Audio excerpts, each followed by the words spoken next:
બનાસકાંઠા જિલ્લાના મુખ્ય મથક પાલનપુરમાં વર્ષો જૂના નવાબી સમયના ઇતિહાસકારી જોરાવર પેલેસમાં જિલ્લાની તમામ પ્રકારની સરકારી કચેરીઓ આવેલી છે। જોકે સરકારી કચેરીઓ વચ્ચે જિલ્લાનું મુખ્ય ન્યાય સંકુલ પણ આવેલું છે।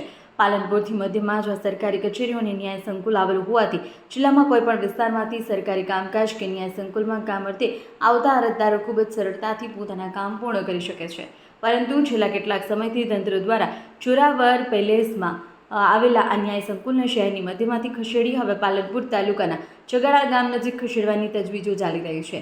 જોકે તંત્રના નિર્ણયને કારણે ન્યાય સંકુલમાં આવતા દિવસના હજારો અરજદારોને ખૂબ જ મોટી અગવડતા ઊભી થાય તેવી સ્થિતિ હોવાથી પાલનપુરના બાર એસોસિએશન દ્વારા છેલ્લા કેટલાક સમયથી તંત્રના નિર્ણયનો વિરોધ કરી સ્થાનિક કક્ષાઓથી લઈ ગાંધીનગર સુધી લેખિત રજૂઆતો કરી ન્યાય સંકુલની જગ્યા ન બદલવા માંગ કરાઈ છે। પરંતુ તે બાદ તંત્ર દ્વારા પોતાનો નિર્ણય પરત ન ખેંચાતા હવે કોર્ટમાં આવતા અરજદારોને હેરાનગતિ ન પડે તે માટે વકીલો તંત્ર અને સરકાર સામે લડી લેવાના મૂડમાં છે। આજે પાલનપુર બાર એસોસિએશન એકત્ર થયું। આગામી દિવસોમાં બાર એસોસિએશન હવે શહેરની સેવાકીય સંસ્થાઓ તેમજ અલગ અલગ એસોસિએશન સાથે મળી ન્યાય સંકુલ જગ્યા ન બદલવાની માંગ સાથે ગાંધી ચિંધ્યા માર્ગે વળવાની ચીમકી ઉચ્ચારી છે, જેને લઈ ન્યાય માટે અને ન્યાય સંકુલોમાં કેસો લડતા વકીલો જ હવે ન્યાય માટે ગાંધી ચિંધ્યા માર્ગે વળવા મજબૂર બન્યા હોય તેવી સ્થિતિનું નિર્માણ થયું છે। છેલ્લા 70 વર્ષથી કોર્ટ સંકુલ કાર્યરત છે, એની સાથે જિલ્લાની તમામ ઓફિસો કાર્યરત છે, પણ છેલ્લા કેટલાક સમયથી માત્ર કોર્ટ સંકુલને પાલનપુર જોરાવર પેલેસમાંથી બહાર મોકલવાની જે તજવીજ ચાલી રહી છે એના માટે અમે ઘણી જગ્યાએ લેખિતમાં, મૌખિકમાં અને રૂબરૂ રજૂઆતો કરી છે।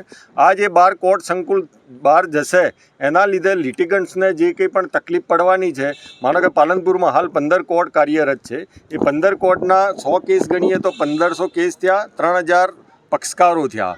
અહીં 10 રૂપિયામાં પાલનપુરમાં ગમે તે છેડાથી અહીં આવી શકે છે।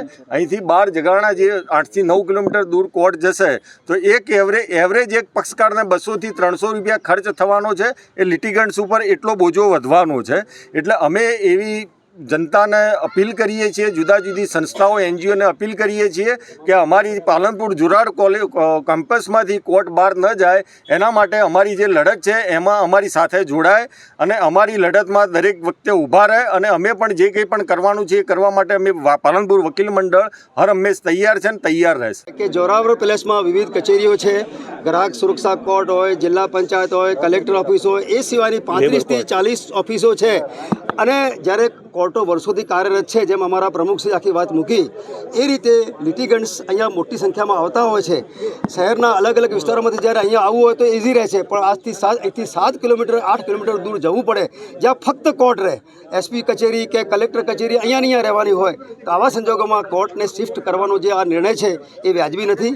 વકીલ મંડળે પબ્લિકના હિતમાં આ સંસ્થા જે છે એ અહીંયા જ રહે, કોર્ટ કચેરીઓ અહીંયા જ રહે એ માટે આ એક રજૂઆતો મૂકી છે, જેમાં સરકાર સમક્ષ, હાઈકોર્ટ સમક્ષ આ રજૂઆતો વ્યવસ્થિત રીતે મૂકી છે। પણ પબ્લિકને પણ આપ પત્રકારોના માધ્યમથી અમે વિનંતી કરીએ છીએ, આ વકીલ મંડળે પ્રથમ વખત પત્રકારોને વિનંતી કરી છે કે આપના માધ્યમથી આપ લોકો પબ્લિકમાં, NGO સમક્ષ, ખાનગી સંસ્થાઓ સમક્ષ, અલગ અલગ લોકો સમક્ષ આ વાત મૂકો, કારણ કે એક વખત કોર્ટો શિફ્ટ થઈ જશે તો એનું અલ્ટિમેટ નુકસાન, વકીલો તો જવાના જ છે ત્યાં, પણ અલ્ટિમેટ નુકસાન છે એ પબ્લિકમાં થવાનું છે। એટલે આપ લોકો એનો વ્યાપક પ્રચાર અને પ્રસાર કરો। તો આગળની શું રણનીતિ રહેશે? હાજી, આગળની રણનીતિમાં તો એવું છે કે હવે અમારી કમિટી બેસીને વિચાર કરશે। એક વખત પબ્લિકનો સપોર્ટ લેવા માટે અમે શક્ય હશે તો સંસ્થાઓ આગળ રૂબરૂ જઈશું, એમના ઠરાવો મેળવશું। અલગ અલગ કોર્ટો, દાખલા તરીકે અમીરગઢ, દાંતા, વડગામ, જે પાલનપુરની સરાઉન્ડિંગ કોર્ટો છે એમની સમક્ષ જઈ એમના પણ ઠરાવો લાવશું, સાથે ને સાથે આ બધા NGOના ઠરાવો લાવશું। અને એના પછી અમે હાઈકોર્ટની જે બાંધકામ કમિટી છે, અમે હાઈકોર્ટના જે અમારા યુનિટ જજ છે મોનાબેન ભટ્ટ, એમની સમક્ષ રજૂઆત કરી આવ્યા છીએ। અને હવે અમે બાંધકામ કમિટી જે છે હાઈકોર્ટની, જે અલ્ટિમેટ સત્તા છે અને જેમણે આ કબજો લેવાની વાત કરી છે એની સમક્ષ પણ બહુ જ વ્યવસ્થિત રીતે કાયદાની ભાષામાં ધ્યાન રાખી શકાય એ રીતે રજૂઆત કરશું અને સાથે ને સાથે એ પ્રયાસ કરશું કે પબ્લિક અમારી સાથે ફૂલ ફ્લેજ રહે।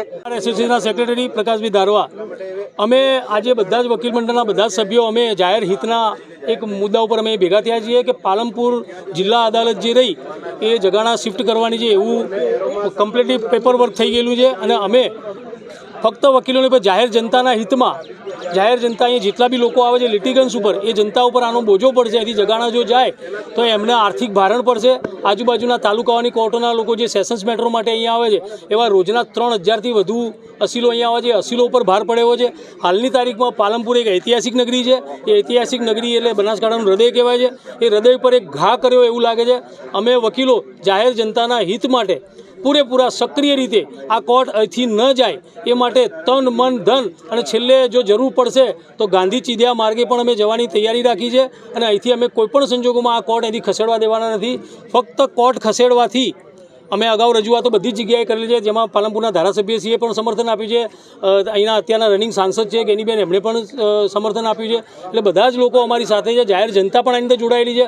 હજુ પણ વધુ ને વધુ પ્રમાણમાં જાહેર જનતા અને શૈક્ષિક સંસ્થાઓ, જુદા જુદા વેપારી મંડળો, એસોસિએશનો જોડાઈ અને અમારી આ મુહિમમાં અમને સાથ આપે અને પાલનપુર કોર્ટ અહીંથી ન જાય એવી આ પત્રકાર સાહેબોના માધ્યમથી અમે વિનંતી કરીએ છીએ. જય હિન્દ.